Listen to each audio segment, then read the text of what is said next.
selling your current house and buying your next one at the same time. Relocating. Okay, but first let's hit it.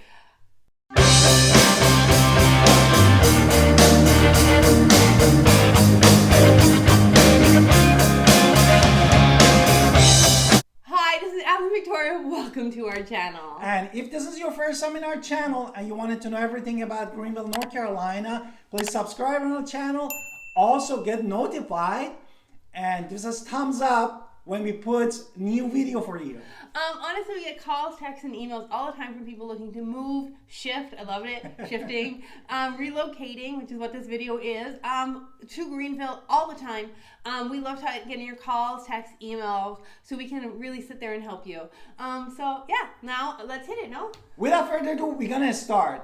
The first item that what we should do. No? Number one is we should think about profits. Okay, we understand. We have moved. Let's just give a little history of ourselves. We have moved from Miami to Denver to Pittsburgh to Greenville. So we absolutely have been there, done that, and we understand on a personal level how stressful moving can be. So, and we do get the temptation right there of saying, you know what? Forget it, we'll rent for a while. This is actually a bad idea of renting for a while, and we can talk about in a different video why we moved to all these different places, but that's a whole other question. But it is a bad idea to rent because you're going to lose out on all that equity in profit and your taxes if you actually do own something. So we're going to kind of talk about that. Number one is profit. So if you have an existing house and you want to sell and move to a new one, and you have your reason, maybe you're not moving cross state like us, maybe you're just moving to a bigger house because your family got bigger. In a way that's easier because you're only gonna deal with one person instead of two, but that's getting ahead of ourselves. Number one, you're dealing with profit. Number one is profit because you're taking that equity that you already have and just moving it into the new house. Exactly. So it's a great thing to have. Equity, also your taxes. What about those taxes? Therefore, basically, if you don't do that, if you you skip that and you say, oh, this is stress out and I just want to rent in the next and I want to cash out.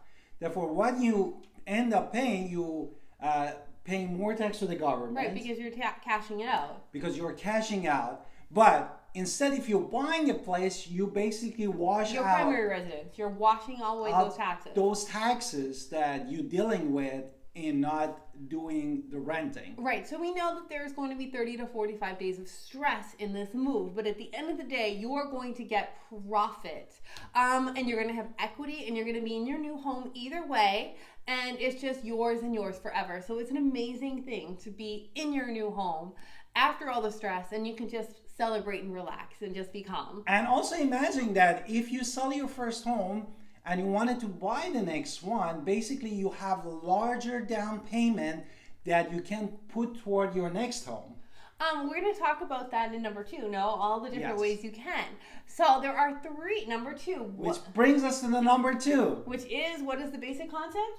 Basic content is understanding your finance and what is the option that you have for your finance. So what's the first option?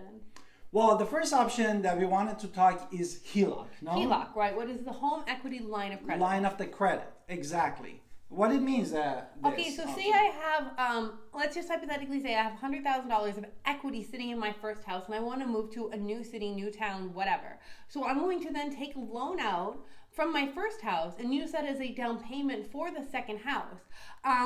This is, again, if your bank allows you to do this. Exactly. So make sure you are eligible for 2 mortgages, so you are talking to your bank for all 3 of these options. But the first one is taking the equity out of your house initially, putting that as a down payment onto the second one. That's where your HELOC can come in. Your second loan that your bank will talk to you about is what? Is the bridge. Basically is a short-term loan. Right.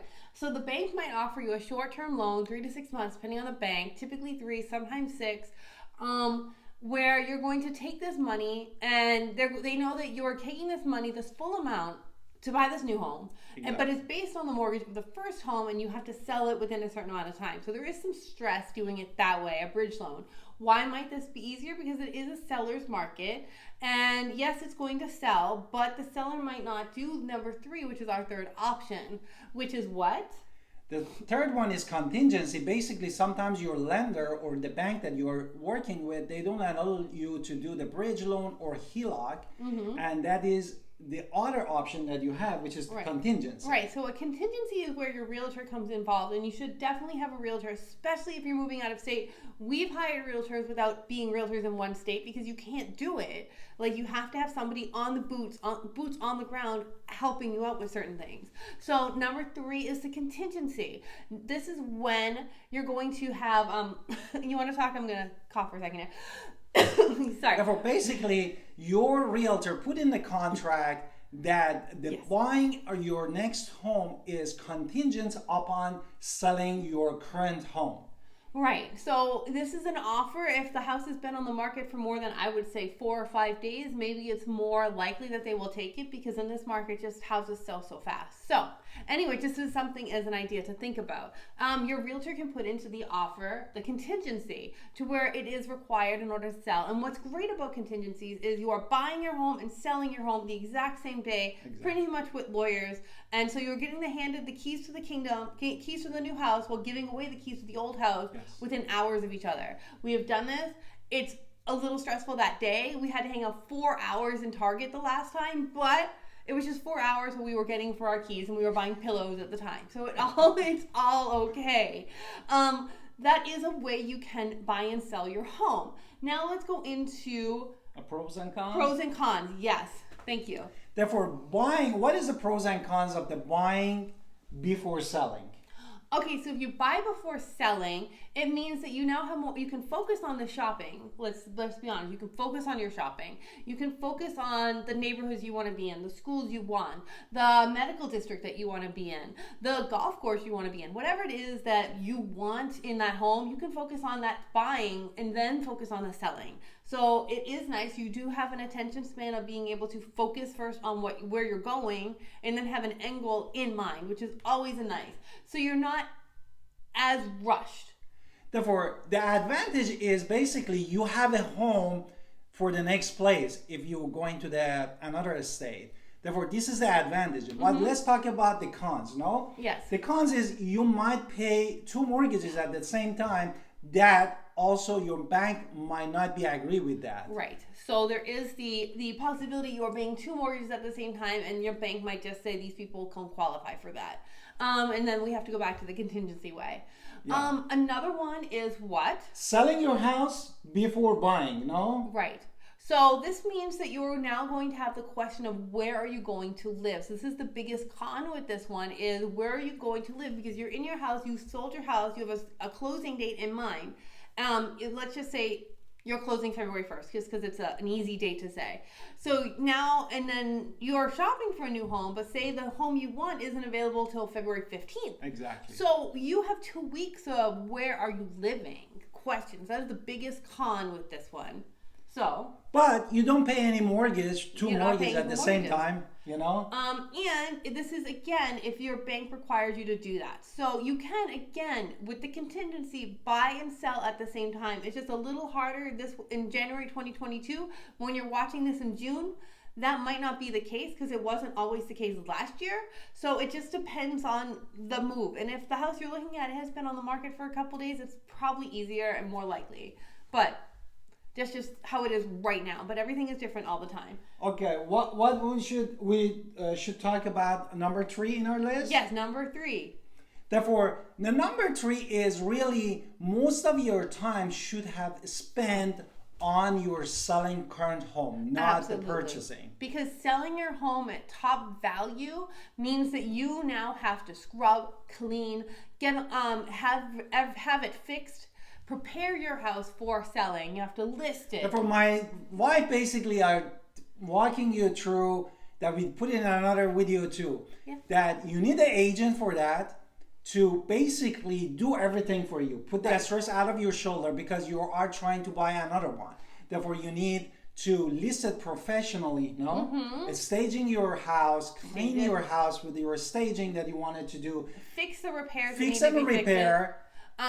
Open houses. Open houses. Make sure you don't have any dead spots. We have a whole video on it, as you just said, on selling your home. Exactly. But you really need to focus on that selling of your home, because this is where you're going to make the most profit. And at the end of the day, why are you buying and selling a home and trying to do all of this drama? Besides the fact that you need this new home, you also want to go at it making money. Exactly. So you have to focus a lot more time on selling your home as well as moving. So you are packing and making your house look as gorgeous as possible at the same time, which can be a lot of work. It is a lot of work. We've had the not the nicest moments when we're stressed. So it's just normal.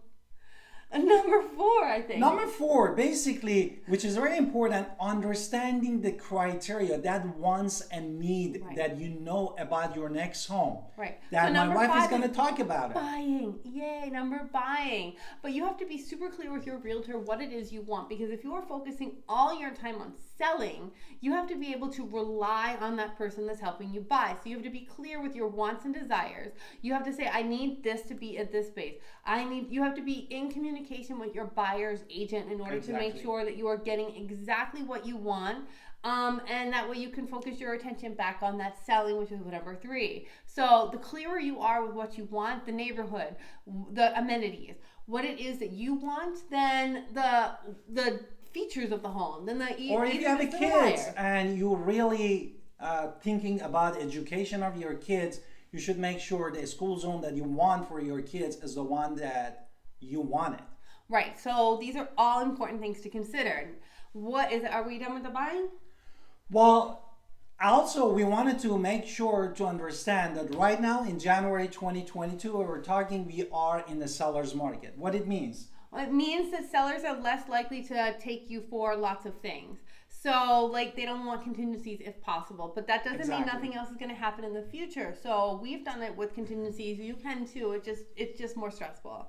Now let's move on to number 5. Number 5, which is also super important, is stay on top of your mortgage request. Right. No? So in between packing, moving, parking those boxes, is your bank is going to start coming at you for questions, paperwork, all for the underwriting to prove that you are qualified for what they said you are qualified for. And you need to stay on top of that, especially if you have a contingency or a HELOC where you're now putting money on the line.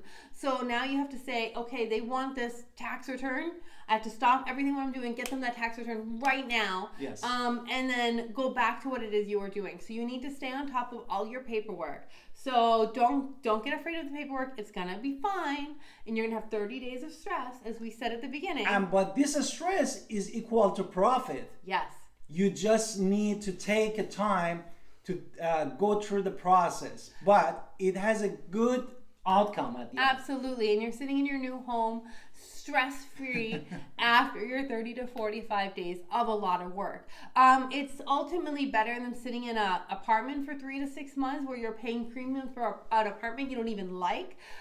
So it is just a lot of work, and that's where people get afraid of. But work is not, at the end of the day, it's going to be profit, and that's great. So we want to just leave you with that. Therefore, we basically put this 5 steps for you. And if you're in Greenville, we've been there. We've just talked to you. We're there. We can help you all the steps of the way. I know I seem animated sometimes, and it's true, but my job is to actually take the stress off you. That's where he comes in as well. So, yes, that's why you're here. If you found this information valuable, please subscribe in our channel. And also, we are here for you. Don't forget to contact us to help you with what your need is in real estate. And thank you, and have a blessing day, and see you soon in the next video.